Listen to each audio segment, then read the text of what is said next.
Okey, yang kedua, bukan susah pun isi borang je. Kenapa nak charge taxi? Okey, ini sebenarnya Abang Cukai dapat soalan ni rasa since 2010 dulu kot. So adalah klien yang cakap macam tu lah. Buat cukai ni mudah je, isi borang je. Perlu diingat, okey, kalau salah isi borang ada penalti. If I'm not mistaken, up to 200%. Okey, tu 200% daripada cukai yang dikenakan lah. Cukai bukan sekadar isi borang. Kalau anda borang BE, makan gaji, anda dapat EA form, anda isi borang cukai, yang itu betul. Okey, kalau anda nak buat sendiri, anda punya pendapatan penggajian, anda nak buat sendiri, tak ada masalah. Tetapi untuk enterprise, untuk partnership, selain daripada makan gaji lah, untuk senang berhad, lebih-lebih lagi senang berhad lah. Okay, anda perlu dapatkan khidmat nasihat ejen cukai bertauliah dan akaunten bertauliah.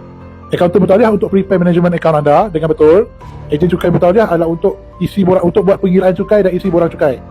Okey, bolehkah anda nak buat sendiri? Tak ada masalah. Tiada paksaan pun untuk anda melantik ejen cukai bertauliah. Tetapi sekiranya berlaku apa-apa, anda yang akan kena lah. Okey, anda yang akan kena. Sebabnya macam Abang Cukai cakap, bila submit nanti MyTax tu guna MyTax siapa? Kalau MyTax anda yang akan kena lah. Anda yang akan dipersoalkan oleh pihak lembaga hasil. Tapi kalau menggunakan MyTax tax agent yang akan jadi buffer lah untuk anda, jadi cushion sekiranya anything happen pada anda, tax agent yang akan bantu. Okey.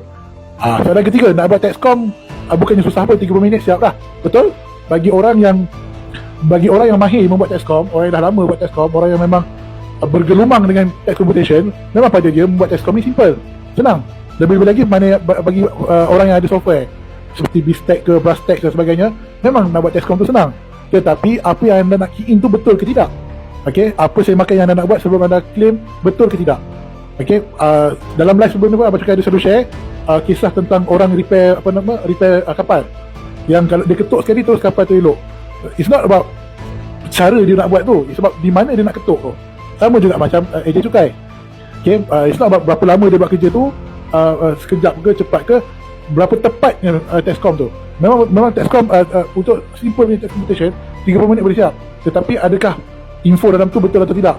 So hanya tax agent yang bertauliah mampu memberi khidmat nasihat kepada anda untuk pengisian borang dan pengiraan borang cukai dengan pengiraan cukai dengan betul.